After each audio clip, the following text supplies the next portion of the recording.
Namaste, dear students. Welcome to online classes, Mangalore University Digital Learning. Today I am talking about the novel Animal Farm. Especially, I talked about the first chapter of the novel in the last session. Today I am continuing with the same chapter, especially its analysis and its implications. Okay, dear students, let's learn about the analysis of the chapter first of the novel Animal Farm. See, in this novel, George Orwell rightly talks about the implications of Russian Revolution as well as the other form of governments in the entire world with this novel. See, today's session will talk about analysis of chapter first, principles of animalism, satire, and its conclusion. Okay, dear friends.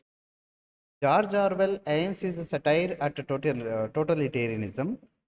As we talked about, this novel mainly focuses on totalitarianism and rejects the communist view, rejects the complete oppression of the government and the capitalists.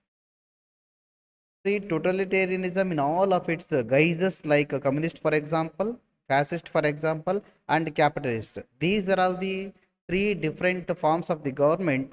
They are sharing the same kind of opinion, and that will carry you the dictatorship, the rule of the dictatorship. See, in this novel also, you can see the kind of dictatorship that exists beautifully and correlates with the Russian Revolution. Animal Farm owes its structure largely to the events of the Russian Revolution. It's a complete replica of Russian Revolution. Talks about the Russian Revolution past and at the time of 1917. Much of what happens inside the novel symbolically parallels the specific developments in the history of Russian communism. See, the Russian communism, what happens, how the people were suffered a lot and faced some difficulties. That is what you could see inside the novel Animal Farm. See, in this novel, again talks about several of the animal characters are completely based on either real participants in the Russian Revolution or amalgamations of thereof. See, you can have a look at the characters of various kinds in this novel. They are a complete representation of Russian Revolution. Stalin, for example, and Marxist, for example, and some of the other characters, they are representing the animals inside the novel.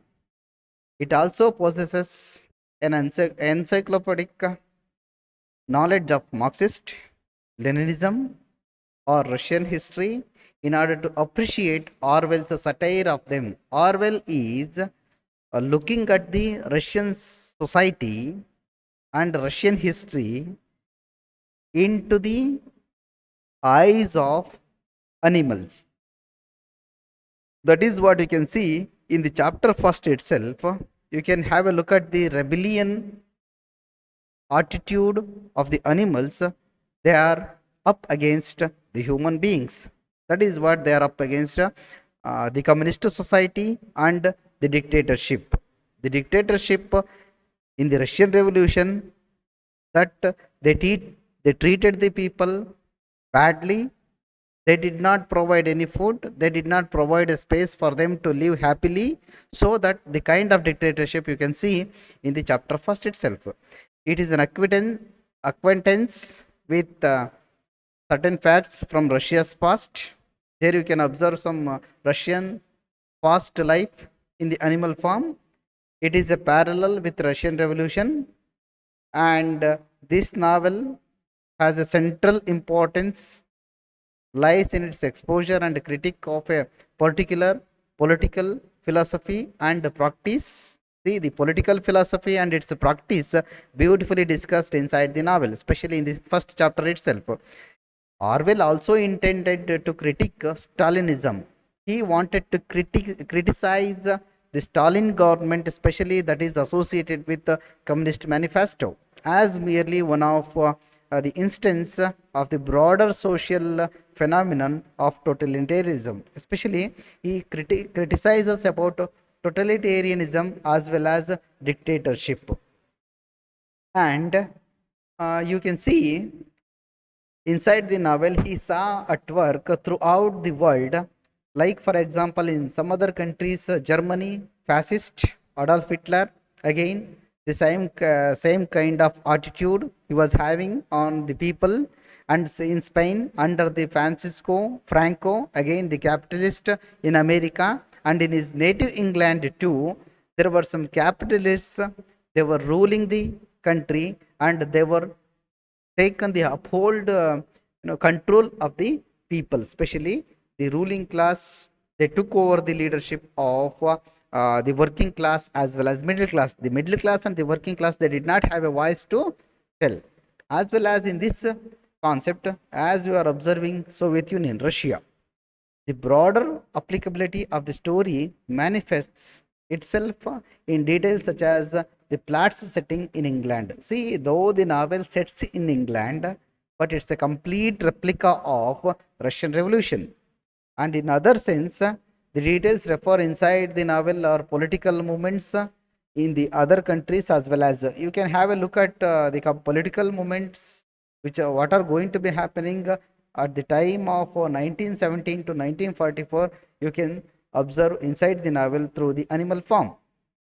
And in this novel, the animals' song, The Beasts of England, for example, it parodies the International, the communist anthem written by the Paris Commune of 1871. See, in 1871, Paris Commune had written a song that is an international, that is that song is a complete replica of the Beasts of England, which comes inside the novel Animal Farm.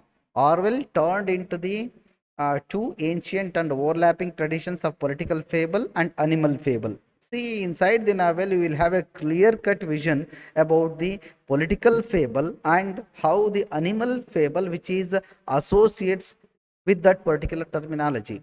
Because of their indirect approach, fables have a strong tradition in societies that censor openly critical works, and the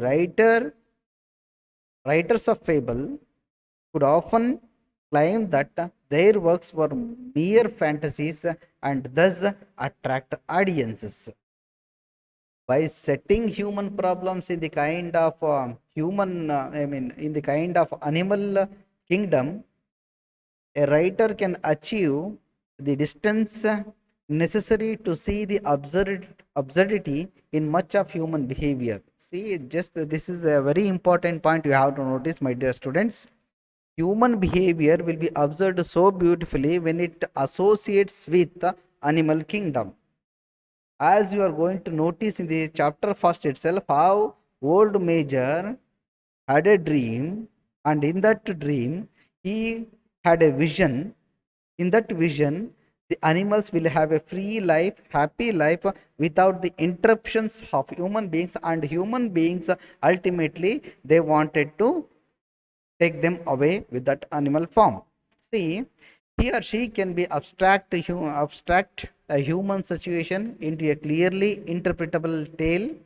It's a short work describing talking animals on a single form. See, just the animals are talking and expressing their own opinion in a single form. Orwell beautifully able to portray his subject in extremely simple symbolic terms. George Orwell is presenting the moral lessons of the story with maximum clarity, objectivity, concision, and force. See, he has a very clear view about his subjectivity as well as objectivity. What he is focusing on in that novel, what it actually replicates and presents. Old Major's dream, you can see, it presents the animals with a vision of utopia, where all people are living in a very free life, don't have any restrictions, and an ideal world. That world is supposed to be an ideal world. That is all about old major stream and the golden future time that the song Beasts of England prophecies is one in which animals will no longer be subject to man's cruel domination. See, the man has a cruel domination over the animals that should come to an end with this the golden future time, where uh, old major had a complete vision about his dream, and it will finally be able to enjoy the fruits of their labors, and the ultimately animals will enjoy their labors with the kind of fruitful efforts as well as happiness. Now, I will conclude my session with this analysis. This novel is about the optimism of such lyrics as tyrant man shall be overthrown. See, tyrant, a cruel man, shall be overthrown from the farm and riches more than mind can picture. See, where we will have a beautiful vision, the man should be overthrown from the farm, and you can observe a beautiful ideal world. There is no interruption of cruel human being in the world of animals, and the animals will enjoy their freedom. So that will galvanizes the animals' agitation. It's an unwavering belief in this lofty rhetoric as soon as it becomes clear. So it prevents the common animals from realizing the gap between reality and their envisioned utopia. So the people, especially the in the at the time of Russian Revolution, they wanted the working class and the middle class and the lower state of the society. What they were seeking the kind of an utopian society where all people can have a freedom to express their views. They will have a contentful life. That is the reason why he, old major, told all the animals pretty clearly that where we are all living in a kind of an utopian society, if we able to overthrow the men's interruptions in the animal form. So that's all about today's class. Let's discuss about the second chapter in the next session. Thank you very much. Happy reading. Be safe.